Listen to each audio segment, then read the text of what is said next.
ശതമാനം ലീഡ് നില 170ലേക്ക് എത്തിയിരിക്കുന്നു. ആലപ്പുഴയിൽ UDF മുന്നിൽ. ആലപ്പുഴയിൽ AD തോമസ് മുന്നിട്ട് നിൽക്കുകയാണ്. ചേർത്തലയിൽ മന്ത്രി P പ്രസാദ് മുന്നിട്ട് നിൽക്കുന്നു. ബത്തേരിയിൽ IC ബാലകൃഷ്ണന്റെ ലീഡ് 93ആയി. കൽപ്പറ്റയിൽ T സിദ്ദിഖ് 72 വോട്ടുകൾക്ക് മുന്നിലാണ്. കൽപ്പറ്റയിൽ T സിദ്ദിഖ് ലീഡ് നില 72. ബത്തേരിയിൽ IC ബാലകൃഷ്ണൻ 63 വോട്ടുകൾക്ക് മുന്നിലാണ്. പക്ഷേ LDF ഇപ്പോൾ 61 സീറ്റുകൾ LDF മുന്നിലാണ്. 55 സീറ്റുകൾ മാത്രമാണ്. കുട്ടനാട്, ആലപ്പുഴ ജില്ലയിലെ കുട്ടനാട് UDF ആണ്. റെജി ചെറിയാൻ മുന്നിട്ട് നിൽക്കുന്നു. ആലപ്പുഴയിൽ ആലപ്പുഴ മണ്ഡലത്തിലും കുട്ടനാട് മണ്ഡലത്തിലും അമ്പലപ്പുഴയിലും മുന്നിട്ട് നിൽക്കുന്നത്. അമ്പലപ്പുഴയിൽ G സുധാകരനാണ് മുന്നിട്ട് നിൽക്കുന്നത്. കുട്ടനാട് UDF മുന്നിട്ട് നിൽക്കുന്നു. ഹരിപ്പാട് രമേശ് ചെന്നിത്തല മുന്നിട്ട് നിൽക്കുകയാണ്. രമേശ് നേടി. മലമ്പുഴയിൽ A പ്രഭാകരന്റെ ലീഡ് 38ആയി. വട്ടിയൂർക്കാവിൽ K മുരളീധരൻ വീണ്ടും മുന്നിലെത്തിയിരിക്കുന്നു. 29 വോട്ടുകൾക്ക് നേമത്ത് V ശിവൻകുട്ടി ലീഡ് 51ആയി. നേമത്ത് ശിവൻകുട്ടി ലീഡ് 51. മഞ്ചേശ്വരത്ത് സുരേന്ദ്രൻ ലീഡ് താഴുന്നുണ്ട്. 112ലേക്ക് സുരേന്ദ്രന്റെ ലീഡ് താണു എന്ന ഏറ്റവും പുതിയ വിവരം കൂടിയുണ്ട്. 112ലേക്ക് സുരേന്ദ്രന്റെ ലീഡ് താന്നിരിക്കുന്നു. K സുരേന്ദ്രൻ 200 മുകളിൽ വോട്ടുകൾക്ക് ലീഡ് ചെയ്തിരുന്നു. ഇപ്പോൾ 112ലേക്ക് താന്നിരിക്കുന്നു. മുരളീധരന്റെ ലീഡ് 56ആയി. വട്ടിയൂർക്കാവിൽ 56. മാവേലിക്കരയിൽ MS അരുൺകുമാർ 389 വോട്ടിന് ലീഡ് ചെയ്യുന്നു. ചെങ്ങന്നൂരിൽ സജി ചെറിയാൻ ലീഡ്.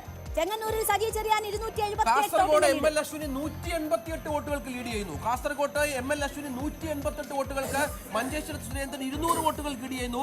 പാലായിൽ ജോസ് കെ മാണി പിന്നിൽ. പാലായിൽ ജോസ് കെ മാണി പിന്നിൽ. മാണി സി കാപ്പൻ ലീഡ് ചെയ്യുകയാണ്. ഇപ്പോൾ ചെങ്ങന്നൂരിൽ സജി ചെറിയാൻ ലീഡ് നേടിയിരിക്കുന്നു. പാലായിൽ നിർണായകമാണ്. ജോസ് കെ മാണി ഇപ്പോൾ പിന്നിട്ട് പോയി. അത് EVM വോട്ടുകളുടെ അപ്ഡേഷൻ ആണെന്ന് നമുക്ക് മനസ്സിലാക്കാം കേട്ടോ. പാലായിൽ നിന്ന് വരുന്നത് രാമപുരം പഞ്ചായത്തിന്റെ കൗണ്ടിംഗ് ആണ് നടക്കുന്നത്.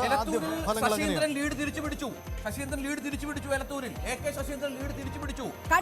മോൻസ് ജോസഫ് 76 വോട്ടിന്റെ ലീഡ്. പാലായിൽ മാണി കാപ്പൻ ലീഡ് തുടരുന്നു. പക്ഷേ 9 വോട്ടായി ചുരുങ്ങുന്നുണ്ട് ഇപ്പോൾ. മഞ്ചേശ്വരത്ത് സുരേന്ദ്രന്റെ ലീഡ് തുടരുന്നു. 112. പെരുമ്പാവൂരിൽ മനോജ് മൂത്തേടൻ 20 വോട്ടുകൾക്ക് മുന്നിലെന്ന് കണക്ക് പുറത്തു വരുന്നു. കൊച്ചിയിൽ KJ മാക്സി 140 വോട്ടുകൾക്ക് മുന്നിലാണ്. നേരത്തെ ലീഡ് നില ഉയർത്തിക്കൊണ്ടിരിക്കുന്നു KJ മാക്സി. കൊച്ചിയിൽ അത് നമുക്കറിയാം, ഒരു സിറ്റിംഗ് MLA കൂടിയാണ് KJ മാക്സി. അദ്ദേഹം ലീഡ് നില ഉയർത്തുന്നു. ആറന്മുള്ളിൽ അബിൻ വർക്കിയുടെ ലീഡ് 156ആയി. താനൂരിൽ PK നവാസ് 52 വോട്ടുകൾക്ക് മുന്നിലാണ്. വാമനപുരത്ത് DK മുരളി 49 വോട്ടുകൾക്ക് മുന്നിലാണ്. ആറന്മുളയിൽ അബിൻ വർക്കിയുടെ ലീഡ് നില 156 വോട്ടുകളിലേക്ക് ഇപ്പോൾ കുതിച്ചെത്തുന്നു. PK നവാസിന്റെ ലീഡ് 58ലേക്ക് 52 58ലേക്ക് എത്തുന്നു. താനൂരിൽ നവാസ് അവിടെ ആദ്യഘട്ടത്തിൽ മുന്നിലാണ്. മന്ത്രി ശിവൻകുട്ടി നേമത്ത് 51 വോട്ടുകളുമായി ലീഡ് നില തുടരുന്നു. മന്ത്രി V ശിവൻകുട്ടി 51 വോട്ടുകളുമായി ലീഡ് നില തുടരുന്നു. വാമനപുരത്ത് DK മുരളി ലീഡ് നില 49ലേക്ക് എത്തിച്ചു. 30 വോട്ടുകൾ തുടങ്ങിയതാണ്. ഷാനിമോൾ ഉസ്മാൻ അരൂരിൽ 63 വോട്ടുകൾക്ക് മുന്നിലാണ് എന്ന പുതിയ ഒരു കണക്ക് കൂടിയുണ്ട്. ഷാനിമോൾ ഉസ്മാൻ